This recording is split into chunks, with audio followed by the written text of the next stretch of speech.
முதலமைச்சரின் மருத்துவ காப்பீடு திட்ட அட்டையில் அதோடைய காப்பீட்டு தொகை 5 லட்ச ரூபாயிலிருந்து 25 லட்சமாக உயர்த்தப்படும் அப்படின்னு தமிழ்நாடு அரசு அறிவிச்சிருக்காங்க. சரி, இதுக்கு யாரெல்லாம் அப்ளை பண்ணலாம், யாரெல்லாம் அப்ளை பண்ண முடியாது, அப்ளை பண்ணுறதுக்கு என்னென்ன டாக்குமெண்ட்ஸ் தேவை, யார் எலிஜிபிள் யார் இன்எலிஜிபிள், இதெல்லாம் தெரிஞ்சுக்கிறதுக்கு இந்த காணொலியை ஃபுல்லாக பாருங்கள். இது வரைக்கும் கலெக்டர் ஆஃபீஸ் போய் மட்டும்தான் அப்ளை பண்ண முடியும் அப்படின்ற இந்த ஸ்கீமை போன வருஷமே ஆன்லைன்லேயே அப்ளை பண்ணுற நடைமுறை வந்துருச்சு. ஆனால் இது எத்தனை பேருக்கு தெரியும்னு தெரில.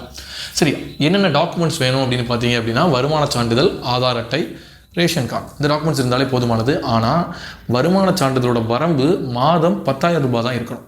இது கிராமத்தில் உள்ளவங்களுக்கு ஓகே. ஆனால் நகரத்தில் வருமான சான்றிதழ் வெறும் 10,000 ரூபாய் போட்டு எந்த விஏவும் கொடுக்கறதில்ல.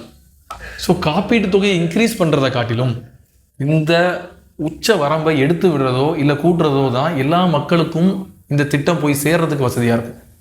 அடுத்ததாக ஒரு பெரிய பிரச்சனை என்ன அப்படின்னா, இப்போ ஆல்ரெடி கார்டு வச்சிருக்கவங்க நிறைய பேர் கூட இன்எலிஜிபிள் ஆகிட்டு இருக்குது, ஐடி ஃபைல் பண்ணுறாங்கன்னு சொல்லி. ஸோ ஐடி ஃபைல் பண்ணுறது அப்படிங்கிறது அதனால அவங்க வந்து பெரிய பணக்காரங்களோ இல்லைனா வந்து அடுத்த ஸ்டேஜ் அவங்க போயிட்டாங்கலாம் சொல்ல முடியாது. ஒரு பிஸ்னஸ் பண்ணுறாங்க, பேசிக்காக ஒரு சின்னதாக ஒரு கடை வச்சிருக்கவங்க கூட ஒரு லோன் வேணும் அப்படின்னா அங்கே அவனுக்கு அந்த ஐடி தேவைப்படுது. அதனால அவன் ஐடி ஃபைல் பண்ணுறான். ஐடி பேயர்ஸ் வேறு, ஐடி ஃபைல் பண்ணுறவங்க வேறு. ஸோ பேயர்ஸுக்கு நீங்கள் வந்து ஸ்டாப் பண்ணிடலாம், பட் ஐடி ஃபைல் பண்ணுறவங்களுக்குலாம் ஸ்டாப் பண்ணுறது. ஸோ இந்த 2 பெரிய பிரச்சனைகளை முதல்ல சால்வ் பண்ணிங்க அப்படின்னா இந்த ஸ்கீம் இன்னும் நிறைய மக்களுக்கு பயனுள்ளதாக அமையும் அப்படின்னு நான் நினைக்கிறேன். கீழே தெரிகிற இந்த வெப்சைட்டில் போயிட்டு நீங்கள் வந்து உங்களை சொன்ன இந்த டாக்குமெண்ட்ஸை கொண்டு போய் அப்லோட் பண்ணுறது மூலமாக உங்களால் ஈஸியாக இந்த ஸ்கீமை நீங்கள் ஆன்லைன்லேயே அவைல் பண்ணிக்க முடியும்.